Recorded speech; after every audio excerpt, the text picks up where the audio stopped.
If you're unsure about a lot of decisions you've made recently, and if life is possibly looking a little foggy for you, we've got a proverb just for you. It's that daily proverb, baby. Proverbs 15:31 reads, "Whoever heeds life giving correction will be at home among the wise." Now, there's a side to this proverb that lets us understand that correction is not only beneficial to those who are wise because it's life giving, but it's also correction that is life giving, that is to be heeded to be able to get on the right path if we've fallen off the direction that we're supposed to be on. However, there's also another side to this text that also assumes that how we can come to receive such life giving correction and therefore be at home or be among, be with, gathered, surrounded by the wise is by comparing our lives to the scriptures. Oftentimes, we're so lost and so confused on life's direction, what we're supposed to be doing, where we're supposed to be going, because we're ultimately playing the wrong game. We think social media, motivational speakers, all these types of things are supposed to give us the answers to life's biggest challenges, biggest problems, biggest questions. And when we go and seek worldly advice, more than likely we're going to get worldly answers that aren't always beneficial, aren't always timely, and really, a lot of cases,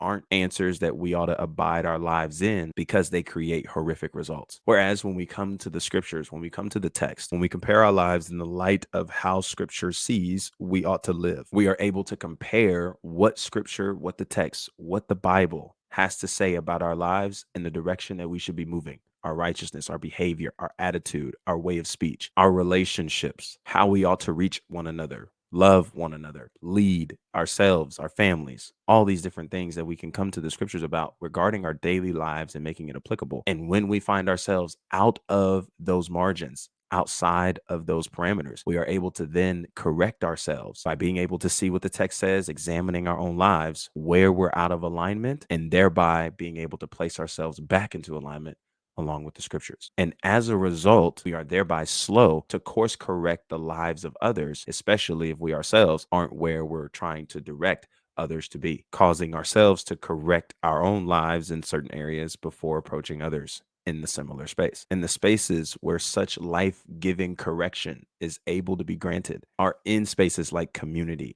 mentorship, even coaching spaces, getting into relationship with others who are like minded, following Christ, more seasoned in life than we are, that we're able to glean from and be able to continue to apply moving forward in the life that we are called to live. So don't go solo like Jason Derulo and be that weird Christian that thinks that it's okay to not have friends, not have people around you, no source of accountability, any of that. No, get involved, find some people, create relationships, take a chance, and get involved into those spaces so that you too can be in community and spaces that can give you trusted life-giving wisdom and life-giving correction to get you back onto the right direction that you are to be walking when you may fall off alignment. And along with this is availability of restoration. A verse that I like to connect to Proverbs 15:31 is actually Galatians 6 verse 1. Brothers and sisters, if someone is caught in a sin, you who live by the Spirit should restore that person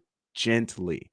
but watch yourselves, or you also may be tempted. So, when you may be living a life that's contrary to scripture, you may be engaging in activity and behaviors that aren't aligned in the principles and standards that Christ is calling us to. When we purposely or intentionally, unintentionally engage in some sinful activity, you want to be able to come to a brother, to a sister, to someone in the community and express such things to them to work through it and be willing as the person who is receiving such information to restore that brother and sister, restore that friend, restore that person back to where they once were or where they need to be to continue journeying with Christ and healing in this space. Restoration is a process, and it's not something to rush or something to just hang somebody out to dry. But be willing to walk with people, be willing to journey with people as they heal, as they recover, as they go through all these processes leading up to becoming who God ultimately desires them to be. And with such communities and with such connections, there's so much grace, so much love,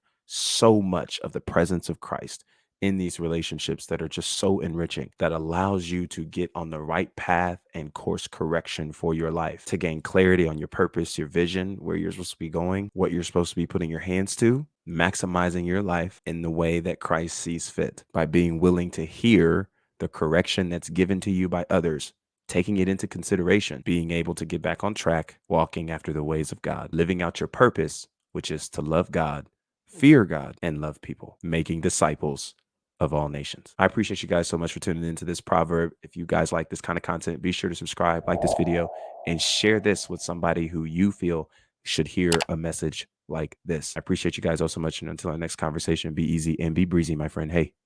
peace.